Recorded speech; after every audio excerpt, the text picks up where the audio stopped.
Hello YouTube. 250 subscribers now, like 10 a day, which is crazy to me because I can't believe I'm gaining that many people a day. Like 10 is awesome. People are still watching my stuff and my camera is still an iPhone. So I'm going to show you guys a video today over my fuel system that can hopefully support well over 800 horsepower.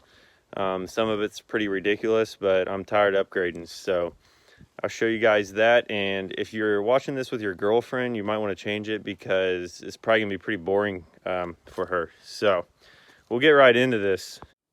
So as you can see, I've laid everything fuel system related out on this table so that I can go over everything and show you what my plan is.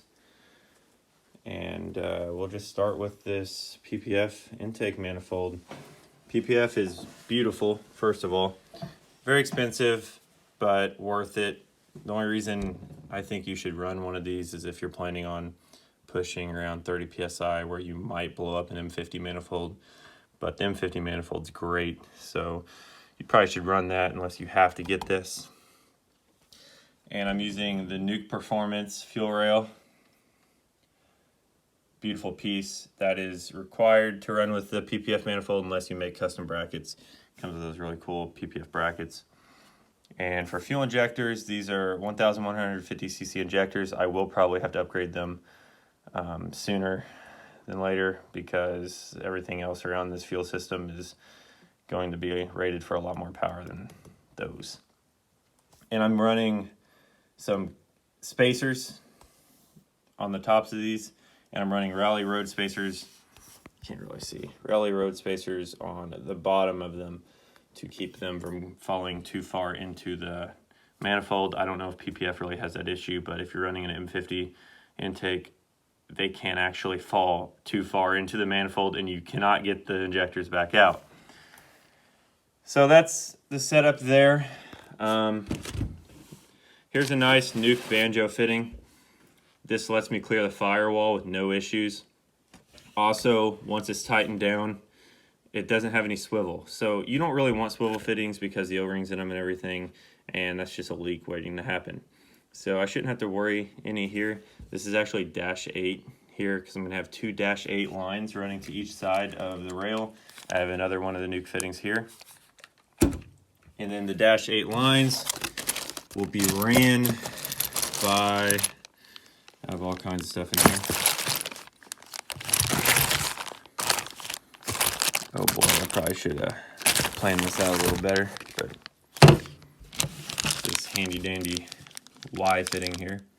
It will be -10 into -8Y, so then that'll come from my fuel pressure regulator, my Nuke fuel pressure regulator. Beautiful piece here. It's the FPR 100, if I can get it. -10, everything's -10, and people are probably thinking -10 is insane. It is. And why am I running -10? Well, my VRR1, Holley VRR1, recommends it, and it recommends a -8 return. I'm doing -10 everything. This has a -10 return.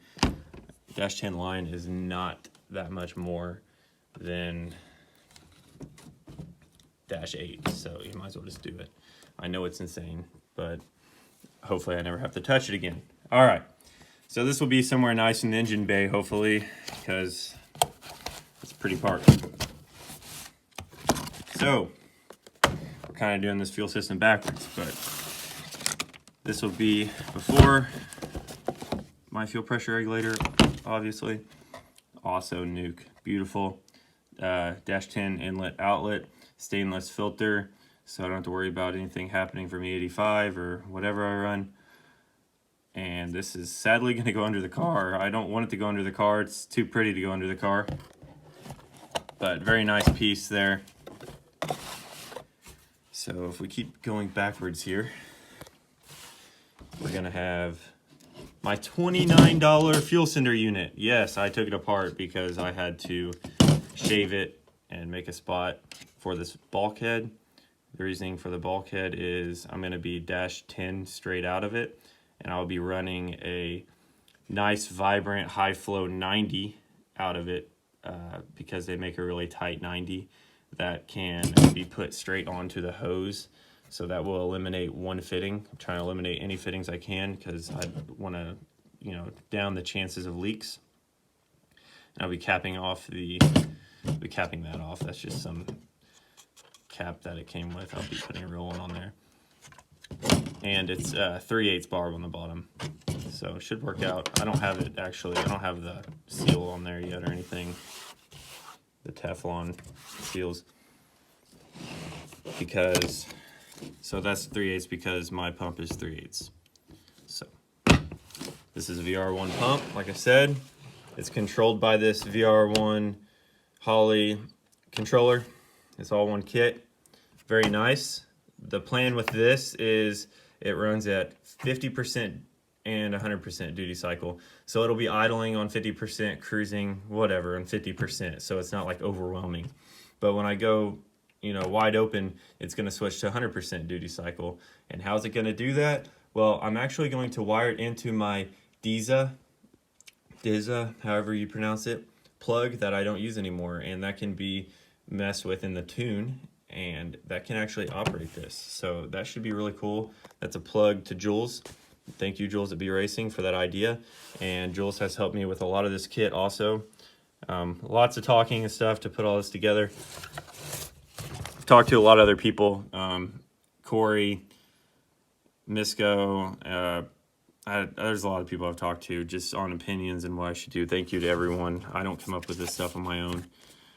And then I got this new performance gauge I didn't mention. That'll screw right onto the regulator. Yes, I know you can get these for like $12, but I kind of wanted everything to match. Might as well at this point, you know, spent so much money.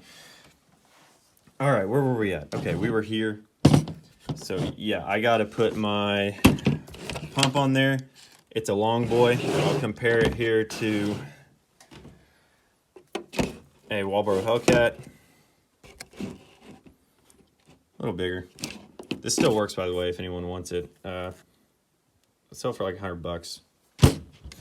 And then here's a eBay boy stock pump out of the $29 Cinder.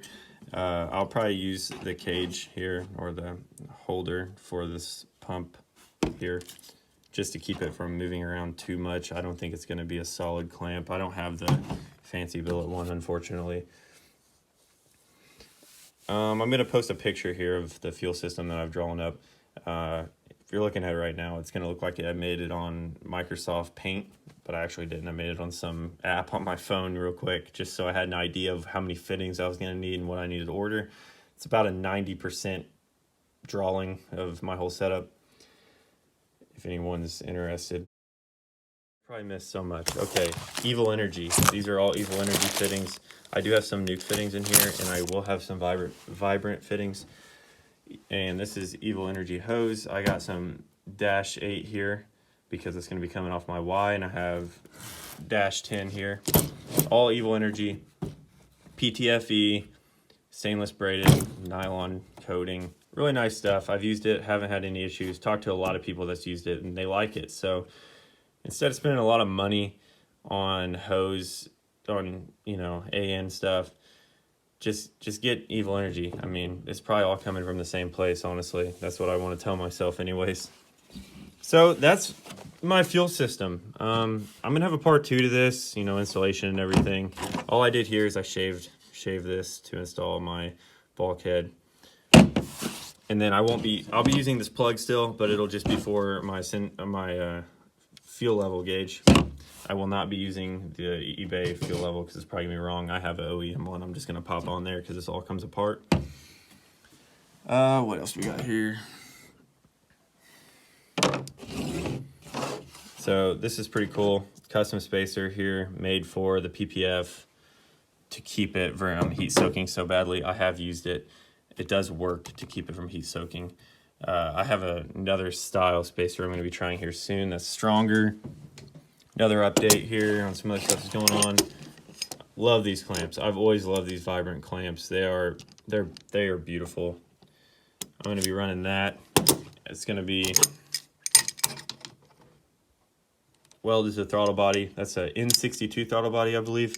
It's been modified. I got it for like 17 bucks, but it's not the prettiest. It probably won't look good anyways after I try to TIG weld it. I've been trying to get good at that. But that's going to go into this 3.5 inch to 3 inch 90. That'll all be welded together. So it should look really cool. I don't have a lot else to show you. I can post the price of this, but I don't know, it's kind of embarrassing. The whole fuel system, all in all, was probably $2,500. That does not include the PPF manifold. So if you're wanting to do this, here's an idea if you're wanting to try to make over 800 horsepower. Hope you guys enjoyed this. I'm trying to get better at these things, and I appreciate everyone who's watching and following me. I'm gonna try to continue to upload. Next video will either be about eBay clutches or the installation of this kit. So thank you, everyone. If you got any questions, ask them. Please don't hate on my Dash 10. I'm trying to go, you know, above and beyond, I guess. Thank you.